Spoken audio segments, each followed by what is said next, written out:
बिस्मिल्लाहिर्रहमानिर्रहीम अस्सलाम वालेकुम। आज हम एक्सरसाइज 5.2 कैलकुलस का क्वेश्चन नंबर 17 करेंगे। क्वेश्चन नंबर 17 बहुत इजी और सिंपल क्वेश्चन है। इसमें आपको पता है कि जैसे हमें pi d x divided by 1 plus sine x जो है ना क्वेश्चन दिया हुआ है, ठीक है। तो अब हम इक्वल टू हमने पाई प्रूव करना है। ये पास्ट पेपर में 2-3 दफ़ा आ चुका है क्वेश्चन, ठीक है। अब हमने जो है ना वही रूल अप्लाई करना है कि F of A minus x वाला रूल अप्लाई करना है जो थ्योरम हमें दिया हुआ था। अपर लिमिट में से x माइनस हो जाएगी। अब 1 प्लस साइन x की जगह अपर लिमिट में से ये माइनस हो जाएगी। अब इसको अलग कर देंगे और इसको सिंप्लीफाई करने का तरीका ये पाई डिवाइडेड बाय दिस टर्म हो जाएगी और माइनस x डिवाइडेड बाय ये टर्म हो जाएगी। अब हमें पता है x divided by 1 plus sign x dx हमारे पास ये i फंक्शन ही दोबारा बन रहा है, तो जो उस साइड पर जाकर दूसरे i में ऐड हो जाना है और बाकी हमारे पास ये फंक्शन बच जाएगा। अब इस फंक्शन को हमने सिंप्लीफाई इस तरीके से करना है, इसको रैशनलाइज करके हमने सिंप्लीफाई करना है। तो 1 divided by 1 plus sine x multiply by 1 minus sine x और 1 माइनस साइन एक्स, सिर्फ साइन चेंज हो जाएगा दरमियान में। रैशनलाइज कर दिया। रैशनलाइज करने के बाद पाई कांस्टेंट टर्म थी वो तो बाहर ही निकल गई पहले से ही, ठीक है। अब 1 minus sine x as it is और 1 माइनस साइन स्क्वायर हो जाएगा। तो 1 माइनस साइन स्क्वायर एक्स आपको पता है। अब जो है ना 1 माइनस साइन एक्स जो है ना एज इट इज़ आ जाएगा और 1 minus sine square x cos square x में कन्वर्ट हो जाएगा, ठीक है। ये 1 माइनस साइन स्क्वायर एक्स हमें पता है कॉस स्क्वायर एक्स की इक्वल होता है, ठीक है।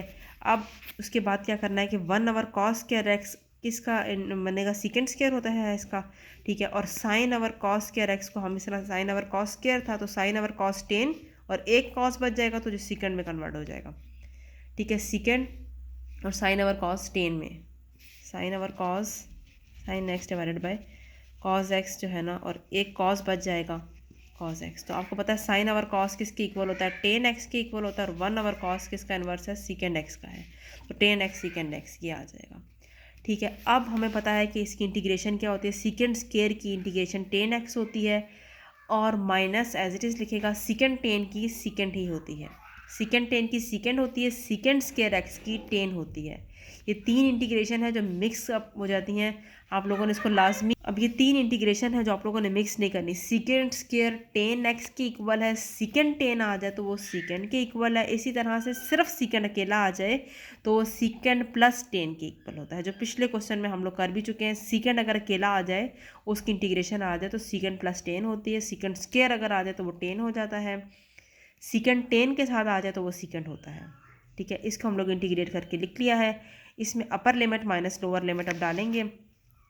अपर लिमिट माइनस लोअर लिमिट डाली, upper limit minus lower limit डाली, ठीक है। तो अब ये देखो 10 पाई 0 आंसर देता है, ठीक है। माइनस 10 0 भी 0 देता है। सीकेंड मतलब 1 ओवर कॉस क्या आंसर देता है, पाई पे -1 देता है। माइनस माइनस ये प्लस हो गए और सीकेंड 0 क्या आंसर देता है, 1 देता है।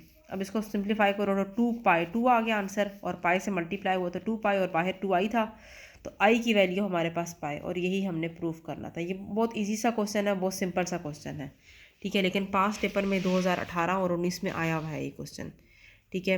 ये बहुत इंपॉर्टेंट क्वेश्चन है पेपर के पॉइंट ऑफ व्यू से, आप लोग नोट डाउन कर लें।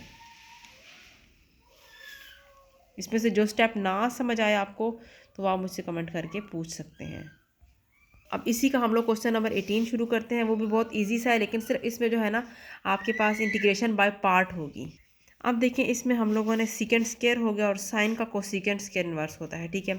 इसको हम लोगों ने पहला फंक्शन कहना है, इसको दूसरा फंक्शन। इंटीग्रेशन बाय पार्ट करनी है।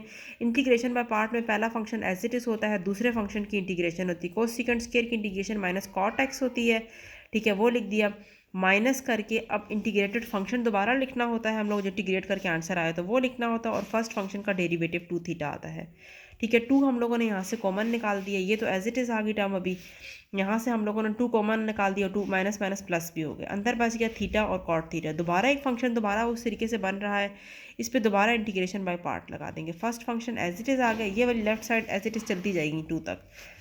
अगला first function as it is, दूसरे फंक्शन की इंटीग्रेशन अब कॉट की आ गई है। कॉट की इंटीग्रेशन क्या होती है, natural log of sine x, ये सारा पड़ा हुआ है। कॉट की integration natural log of sine x आ गई।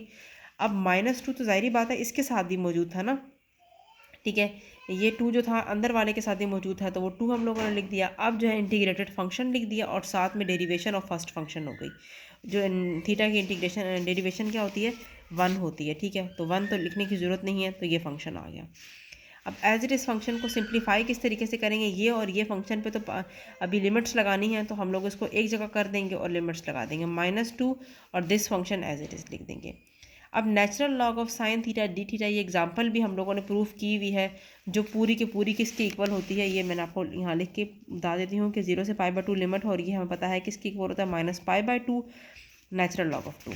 तो ये डायरेक्ट हम लोगों ने -π/2 नेचुरल लॉग ऑफ 2, ये इसकी जगह हम लोगों ने पूरा के पूरा ये लिख दिया, नेचुरल π/2 और नेचुरल लॉग ऑफ 2 लिख दिया माइनस, और -2 बाहर का था। इस पे जब लिमिट अप्लाई करेंगे तो ये पूरा फंक्शन ही ज़ीरो कर दे, ज़ीरो हो जाएगा, ठीक है। ज़ीरो इस पे भी आंसर दे रहा है, +0 और यहाँ पर भी ज़ीरो आंसर दे रहा है, ठीक है।